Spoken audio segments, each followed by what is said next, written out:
अस्सलाम वालेकुम नाजरीन। ड्रामा सीरियल इंतहा की नेक्स्ट एपिसोड में आप देखेंगे अस्मा बेगम जो कि अपनी छोटी बहू अरूसा की बर्थडे पर उसे कंगन देती हैं। वो कंगन जो कि शोहर की कमाई से पहला तोहफा था अस्मा बेगम को। अब जैनब जिसे सारी बातें चुपके से सुनने की आदत तो है, जिसके बाद तो उसे हसद होने लगा और जाकर अनम को बदगुमान करती है कि बड़ी बहू तो मैं हूँ और तुम उनकी इकलौती बेटी हो, लेकिन हमें छोड़कर सबसे कीमती चीज उन्होंने अरूसा को दे दी। ना कंगन उन्होंने मुझे दी और ना ही अपनी इकलौती बेटी को, और यूं अनम को अपने साथ मिला लेती है कि हमारा हक बनता था। ये अनम तो वैसे भी है भी जज्बाती, और हकीकत है अरूसा को किसी खाते नहीं गिनती, जिसके बाद तो उसे गुस्सा आ जाता है और अपनी वालदा से भी गिला करती है। मुझे आपसे हमेशा शिकायत रहेगी कि आपने मेरे बाबा की निशानी उस फकीरनी को दे दी। यूं अनम जज्बाती हुई और इस अरूसा के पास ही चली गई कि तुम्हारा तो यही मकसद था ना, ये लग्जरी लाइफस्टाइल मेरे भाई को फंसाना, और फिर ये कंगन भी तुम्हें मिल गए।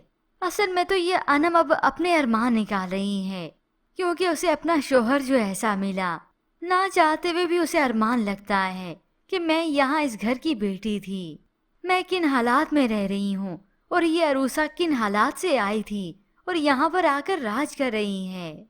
इसीलिए तो अनम को सबसे ज्यादा इस अरूसा की लगती है। अब अरूसा जो कि दिल बर्दाश्ता हो गई, तो दूसरे जानिब ये सज्जल अपने भाई का हिस्सा भी अब हथिया रही है, बल्कि यूं कहें हथिया चुकी है।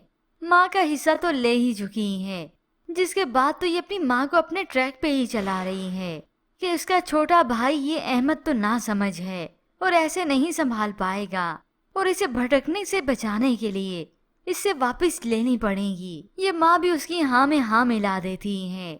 ये तो बाद में अंदाजा होगा कि दूसरों का घर तबाह कर रही हूँ, असल में तो मेरी अपनी बेटी मेरा सब कुछ खा गई।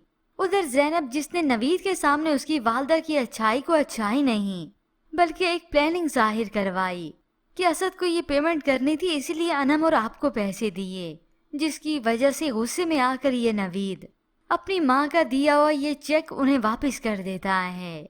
असद को ये देखकर बहुत दुख हुआ, क्योंकि उसकी वालदा का जो हुआ था, और फिर रही सही कसर कुछ देर के बाद ये अरूसा पूरी कर देती है।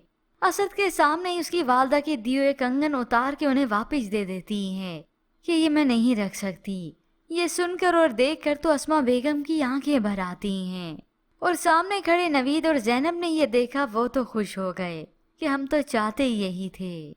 मगर असद को ये सब कुछ अच्छा नहीं लगता, तो वो जाते ही कमरे में अरूसा से तकरार करता है कि भाई ने मामा को जो चेक वापस किया वो उसका दुख था उसे, लेकिन अरूसा उसने भी ऐसा किया। जिसके बाद असद बहुत जज्बाती हो जाता है।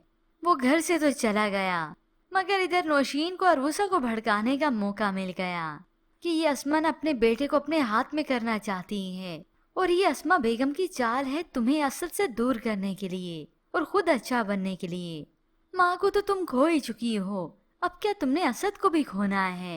ये सुनकर अरूसा तो जज्बाती हो गई, रोने लगी और इजहार करती है कि अल्लाह के बाद तो वाहिद उसका सहारा यही असद ही तो है, मैं उन्हें खुद से दूर नहीं होने दूंगी। और फिर इधर दिखाया गया कि असद का एक्सीडेंट हो जाता है और उसका कुछ बाजू फ्रैक्चर हुआ। वालदा को मालूम हुआ, वो तो काफी इमोशनल होती हैं, और अरूसा भी दुखी होने लगी, मगर असद संभालता है, समझाता है कि वो ज्यादा जख्मी नहीं हुआ, कि सिर्फ बाजू ही फ्रैक्चर हुआ है। और फिर इस सब के बाद हो सकता है व्यूअर्स ये अरूसा एक्सपेक्ट कर गई हो, जब भी तो वो बेहोश होती है तो असद फौरन से उसे संभाल लेता है, मगर जैनब तब भी इसे नहीं छोड़ेगी।